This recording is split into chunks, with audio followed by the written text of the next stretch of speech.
Welcome to Cinemophile, where we bring you the best in independent, documentary, and foreign films, and we talk to the people who made them. I'm your host, Mike Caspar, and you can find out more about the program by going to cinemophilepod.com. A Eurasian Eagle-Owl named Flaco escapes from the Central Park Zoo and sets off a magical odyssey through the island of Manhattan. Flaco overcomes years of captivity and a lack of survival skills to answer the call of the wild and discover he was wild on the inside all along. What a wonderful documentary film called Wild Inside. And we're joined today by one of our truly all-time favorite directors, and that would be Penny Lane. Penny Lane, welcome back to the program. Thank you. Thanks, Mike. Thanks for having me. You are so welcome. I happen to know, because I read things, that this I wouldn't say it fell into your lap, this story, but in a manner of speaking, this was kind of the home field advantage in terms of making this particular film. Let's talk a little bit about how we came to be as Wild Inside. Yeah, well, it really fell into my lap as much as any film ever has. That's for sure.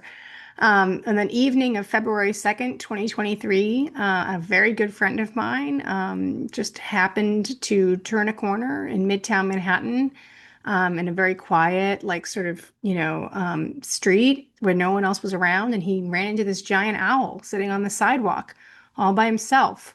And Jeremy was so struck by this strange image that he took some pictures and he called me and texted me and he was like, "Is this normal?" And I was like, "What? No," because I'm a birder. And he knew that I would know what I was looking at.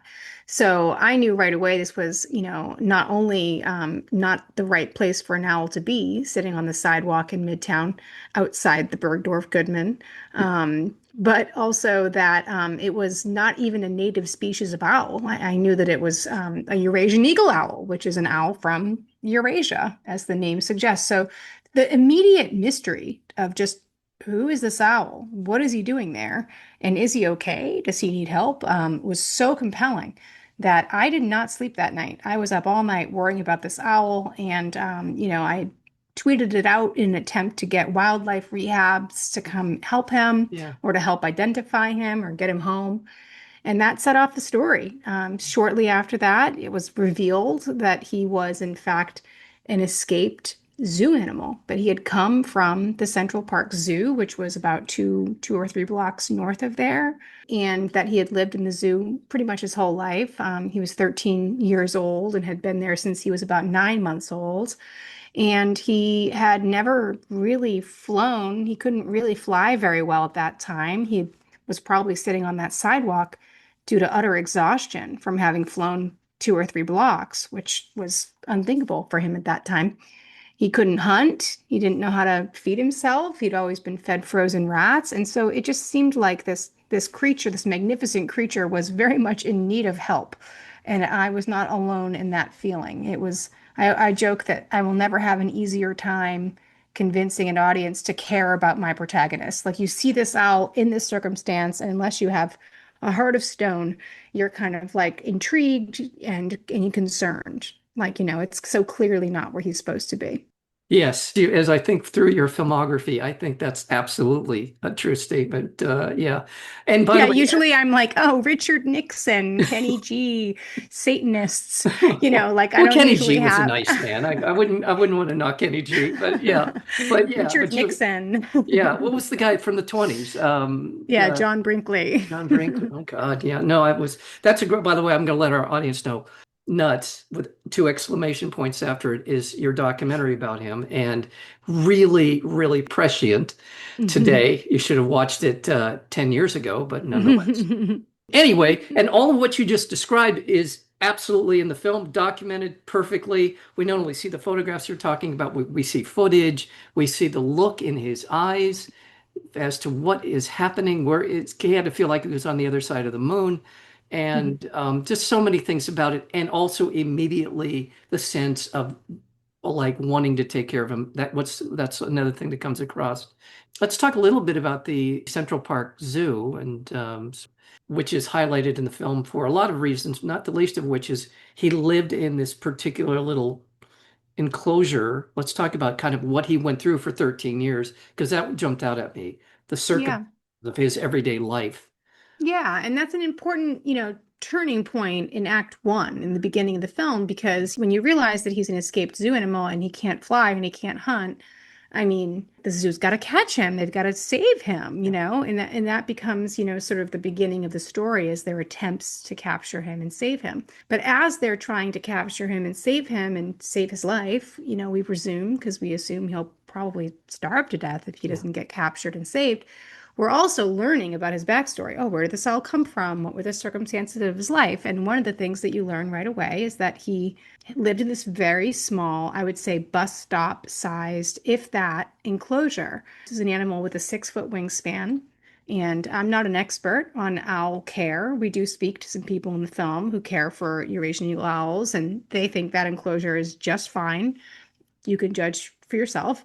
Members of the public and the birding community were seeing photographs of the enclosure where he had come from. And this is a big thing that sort of started to turn my feelings about what should happen to him next started to change based on that.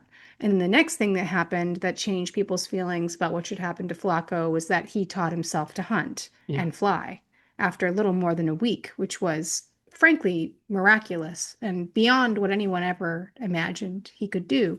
So the story begins. That's the story. What's going to happen to Flaco now that the zoo failed to catch him. Right. They give up after 2 weeks, and now he's going to explore New York City on his own. But there's one other part of that where he was in that enclosure Yes. was that clock. Yes, the Delacorte clock, which is the staple, icon of Central Park. Yeah. Many people will be familiar, even if they don't know the name of it, with the Delacorte clock, just from the image of it. It's been featured in innumerable films about New York City. It's quite iconic. It's also quite loud, and every half an hour and then an hour, it goes off and it plays this long kind of clanging noise, and it was directly over Flaco's enclosure for those 13 years. So he was sitting in a little cage, Yeah. didn't seem like he had much to do while he was there. I will say that we did reach out to the Central Park Zoo several times to ask for more information or Yeah. to contribute an interview, and they declined to participate. So we don't know what his life was really like whether he had time outside that enclosure where he could do flight exercise, or did he have enrichment activities? Like, we don't know. We don't know. It's kind of a black box. We'll never know because they don't want to tell us. But nonetheless, for most of his life, yes, he was sitting under this very loud clock in this very heavily trafficked area. By virtue of how the description of where he lived, it just kicks off this whole, I don't know if I want to call it a debate, but it kicks off this I think discussion, it's safe to call it a debate. a It debate. is a debate. It's a hot debate, Okay. hotly emotional debate about what was best for Flaco. Yeah.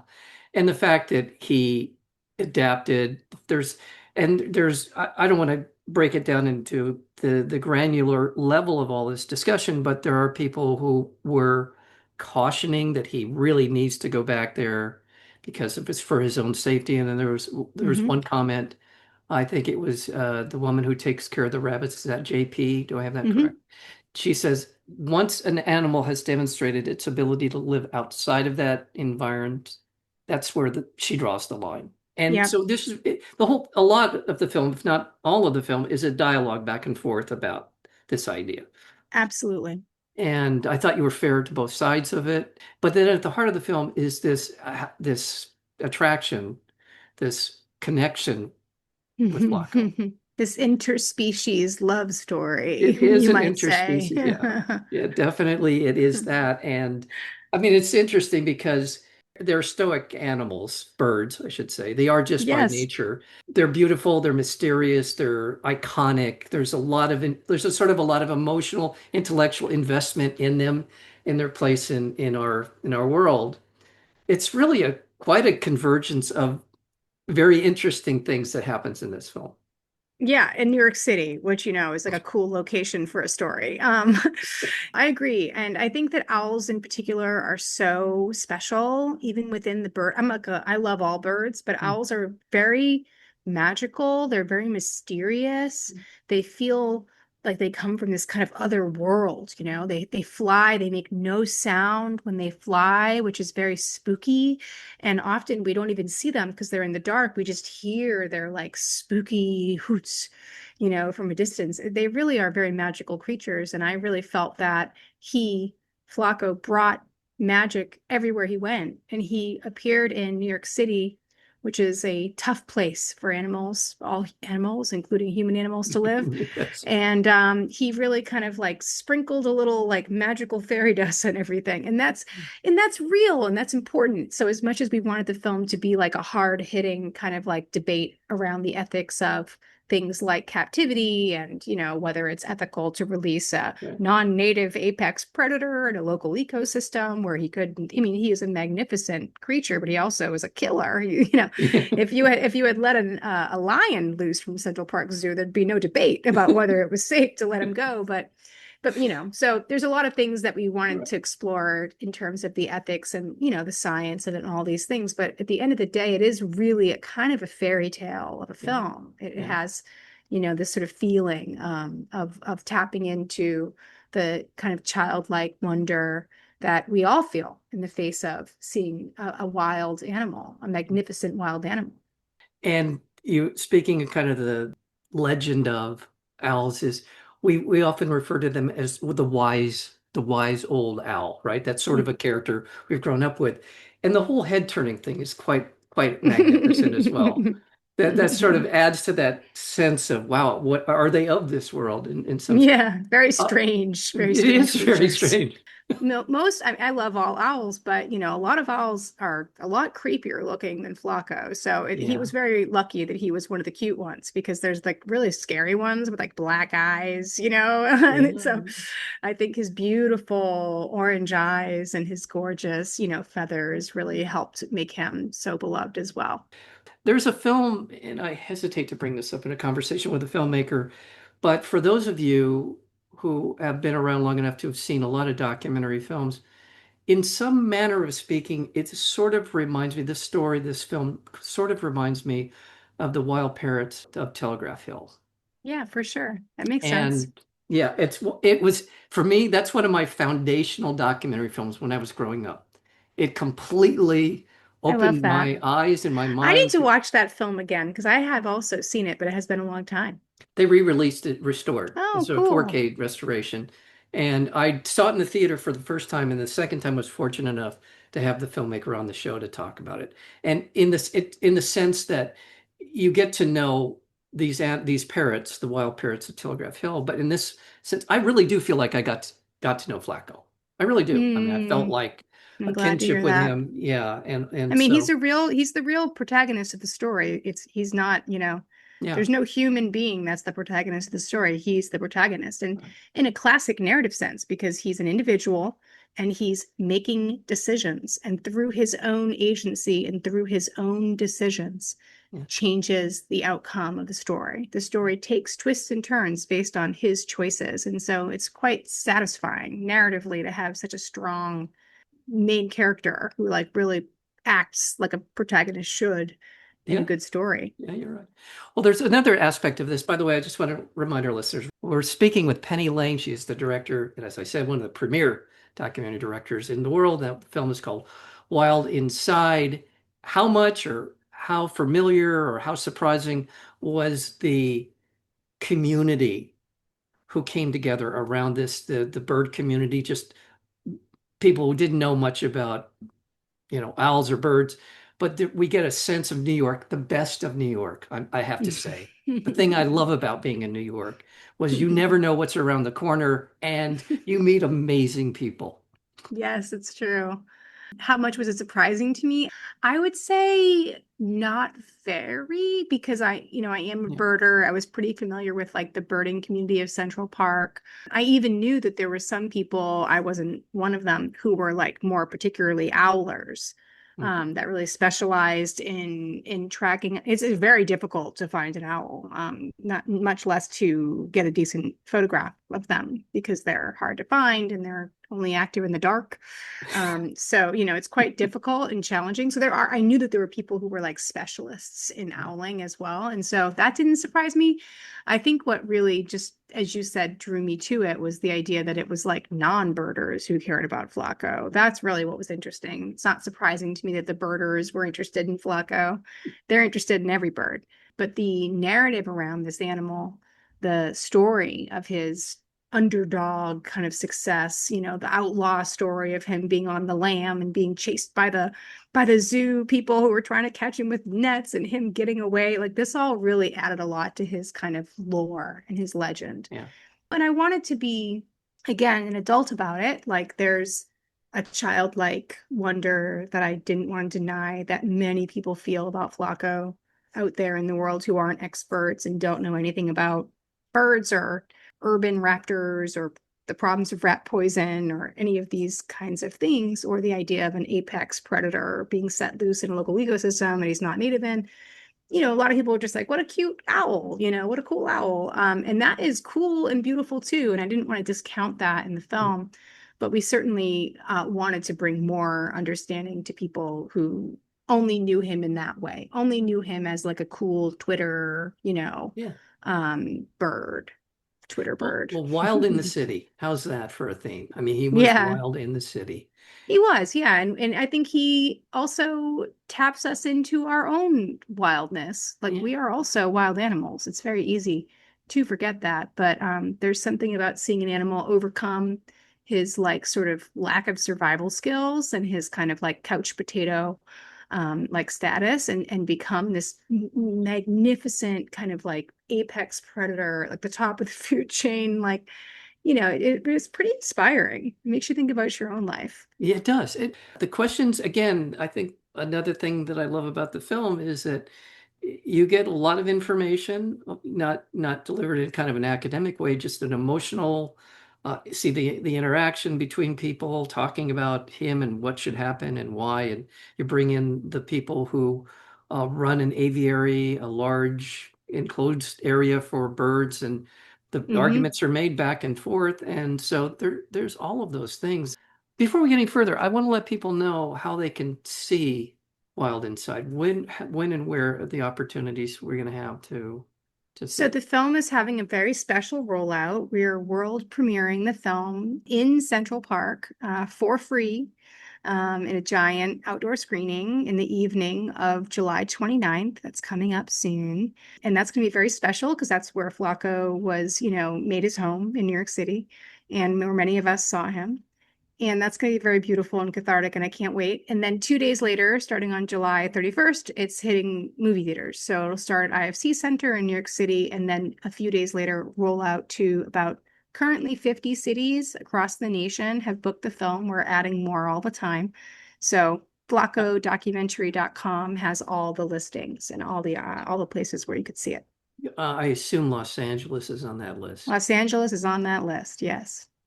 That was maybe a stretch, but I don't think it is. There's an arc to him. Yeah, There's an arc in his story. It's not for just sure. him being an owl, doing what owls do.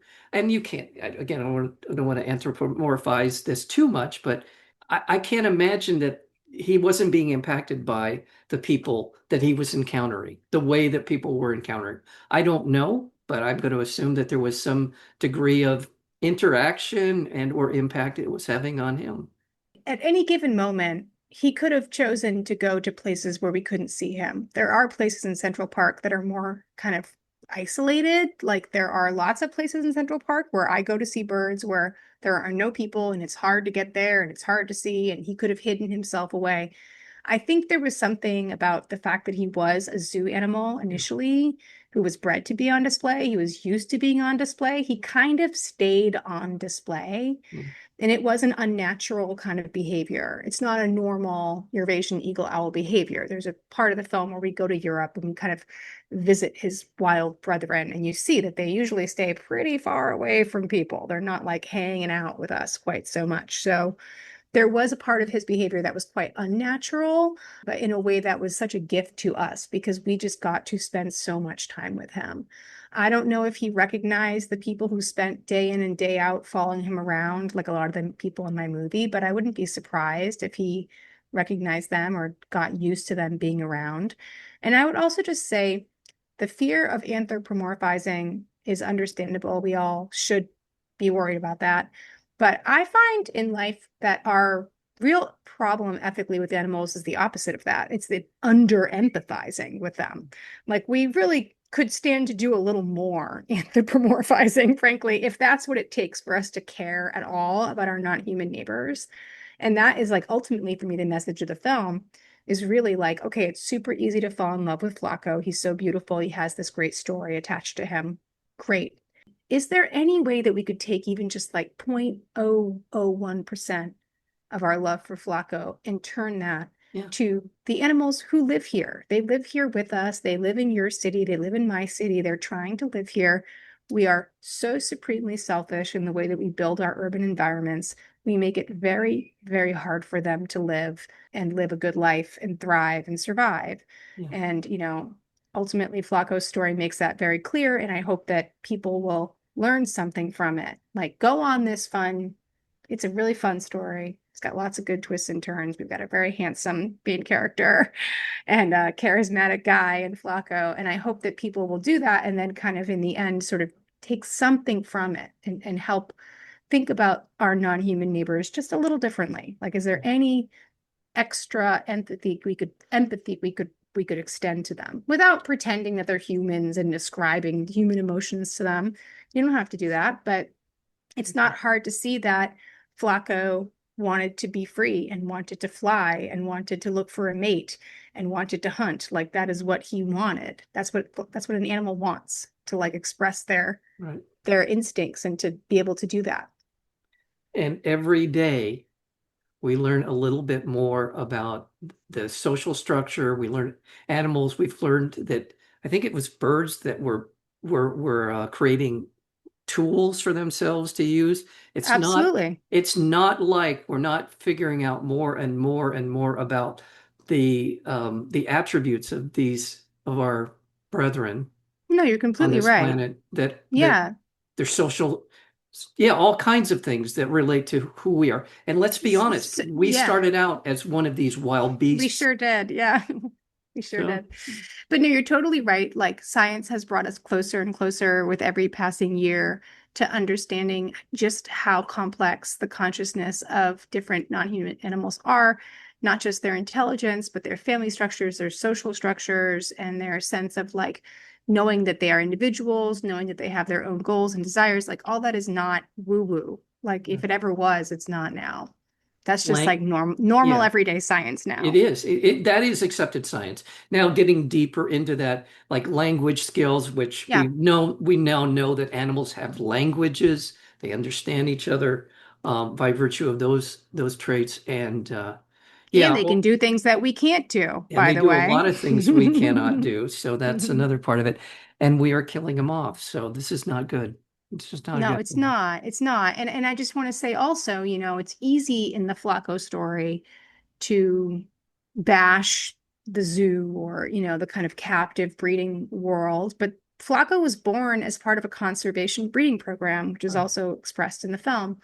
And this is people who are concerned about the fact that 70% of birds have died off since 1970. I mean, it's a catastrophe out there Yeah. for these animals. And so the breeding program is meant to be an insurance policy to help make sure that we have healthy, genetically diverse populations in captivity in case the worst were to happen and something terrible were to happen in Eurasia and all the Eurasian eagle-owls are wiped out.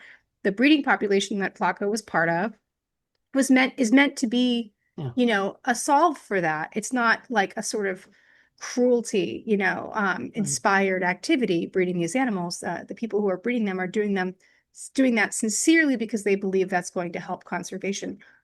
Whether or not it will is another debate in the movie, but that's, again, Yeah. something people can Yeah. make up their own minds And on. as we sit here today, at near the end, mid July, Canada is on fire. God knows how many species are being That's right. affected, and how deeply are they being affected. The rainforests all around the world, all these things where we are destroying these places for all kinds of animals, including birds and owls, and in a hell-bent kind of way.